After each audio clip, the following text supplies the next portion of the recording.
2024년도 2학기 중간고사 생명과학원 안곡고 내신분석 리포트입니다. 우선은 총 난이도 보시면 아시겠지만 안곡고는 전통적으로 유전 문제가 범위도 처음부터 염색체 처음부터 유전 끝까지 유전병까지 다 보는 형태였고요. 그리고 난이도 자체가 많이 높은 편입니다. 총평 보시면 아시겠지만 고3 학평에서 그것도 이제 2024년 고3 학평이죠. 지금 올해 고3 학평에서 총 7문항이 동일한 문항에서 보기 변형 문제로 출제가 됐고요. 물론 학생들이 이제 시험 대비를 하면서 최소한 올해 그리고 작년 이렇게 2년 정도의 고3 학평 문제들도 풀고 하는데, 그래도 고3 학평 문제가 아무래도 동일 문제라고 해도, 그러니까 내용이 똑같다고 해도 이 부분에서 보기를 변형한다라는 건 전체적으로 이제 풀이 과정을 다 알아야지만 풀 수 있는 경우이기 때문에 생각보다 준비를 했다라고 해도 여러 번 풀었다고 해도 이게 시간적으로 생각보다 어려운 부분이 많았을 걸로 보여지기 때문에 별 4개를 줬어요. 범위도 유전 전체 그리고 객관식 21문항에 서술형이 3문항 있기 때문에 아무래도 서술형이 있다라는 거는 풀이 과정을 쓰거나 확률 계산을 하는 형태가 또 소문항이 많을 수밖에 없잖아요. 그러니까 시간적으로도 좀 어려움이 있었을 걸로 보여집니다. 하지만 학생들이 워낙 열심히들 이제 준비를 많이 하잖아요. 그래서 총평해 보시면 91.3에서 85.8점 정도까지가 이제 1등급 5명 정도가 포진이 되어 있고요. 그 다음에 2등급까지는 72.4 그리고 58점까지가 3등급권이어서 평상시와 똑같이 학교 평균은 이제 50점 밑이 되겠지만 1등급을 맞는 데까지는 준비가 많이 되어 있었던 것으로 보여집니다.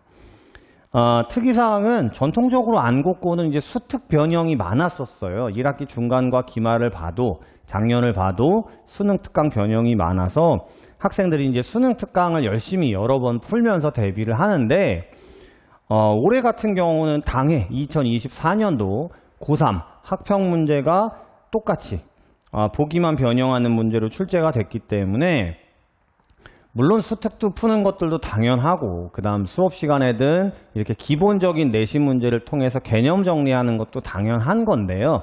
고3 학평 문제를 최소한 2, 3년치를 얼마나 여러 번 풀어보면서 이제 그 고난이도 문제의 풀이 과정을 정확하게 이해를 했느냐, 이것이 이제 고득점의 관건이 될 것 같고요.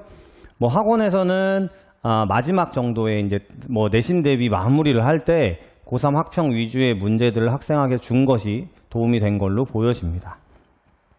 대표 문항 분석을 보시면 제가 어떤 문항들이 올해 고3 학평 문제에서 보기 변형이 됐는지 설명을 드렸어요. 그러니까 지금 이 내신 분석 리포트를 보고 있는 친구들은 물론 올해 친구들도 있겠지만 내년 2025년에 안곡고를 준비하는 친구들이 보실 거잖아요. 그럼 이제 수특은 기본적인 거다라는 거고요. 이제 수특을 여러 번 푸는 것보다는 한 번 풀 때 꼼꼼히 보신 다음에 그 다음에 평상시에는 이제 기본 내신 문제 기출에 대해서 개념 공부를 명확하게 하신 다음에 그 다음 내년에도 또 그럴지 모르겠습니다만 당해 고3 학평 문제를 최대한도로 여러 번 꼼꼼히 푸는 것이 내신 대비 전략에 주요하지 않을까라는 걸 보여주는 거고요.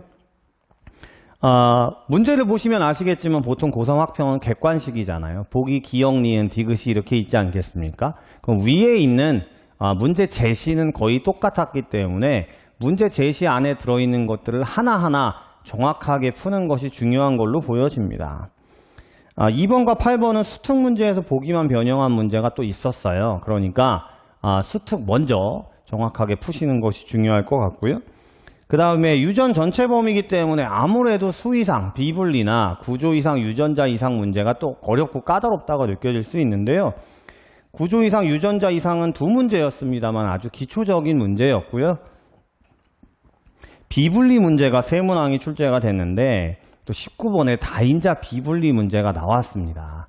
그러니까 보통 이제 수업 시간에 다인자 연관과 다인자의 복잡한 문제들을 푸는 이론들을 설명해 드리는데 이거는 또 다인자 유전 문제가 타 학교에서는 복잡한 문제가 많이 나오거나 하지 않기 때문에 수업 시간에 자세하게 설명하거나 하긴 좀 어려워요. 물론 개념 강의 촬영해서 올려놓고 그 다음 어려운 문제들도 해설 강의 촬영해서 이제 나눠주고 하는데 우리 안곡고 친구들은 그런 형태의 문제들도 대비를 하기 위해서는 평상시에 생명 유전 공부가 꼭 2학기 중간 때만이 아니라 겨울방학 때부터 꾸준히 조금씩이라도 되어야지만 고난이도를 풀 수 있지 않나라고 보여지고요. 그 다음 20번 문항에서도 비분리와 유전자 변화 문제가 또 나와서 이건 고3 학평에서도 굉장히 까다로운 형태거든요. 근데 일반적으로 타학교 내신 준비를 하는 데 있어서는 비분리와 그 다음 유전자 변화 문제가 많이 출제되거나 많이 다뤄주기는 어려워요. 그러니까 다시 한번 얘기하지만 안곡고는 유전 문제가 타학교에 비해서 많이 어렵구나. 고3 수능 정도 수준까지 돼야지만 1등급을 맞을 수 있구나 라는 것들을 좀 인식하고 계셔야 될 듯 합니다. 13번부터 16번까지 염색분체와 DNA량 문제도 물론 수업 시간에 준비를 많이 해요. 아무래도 유전은 감수분열까지 해서 염색분체와 DNA량 그리고 종상성 성별 찾기, 핵상과 유전자 부분을 다양한 유형의 다양한 문제들을 풀리고 있는데요. 보통 학생들이 이제 뒷부분에 있는 가계도나 비분리에 주력하다 보면 그 앞부분에 있는 문제들을 놓치는 게 많은데 저는 이제 수업 시간에 항상 말씀드리거든요. 비분리나 이런 부분을 준비하기 위해서는 감수분열이 명확하게 되어 있어야 된다.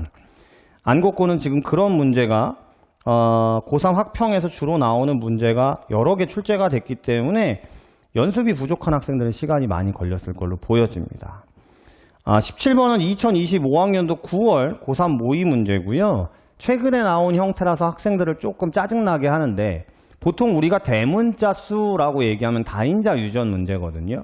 근데 올해 고3 9월 학평에서 대문자로 표시되는 것이 우성이다.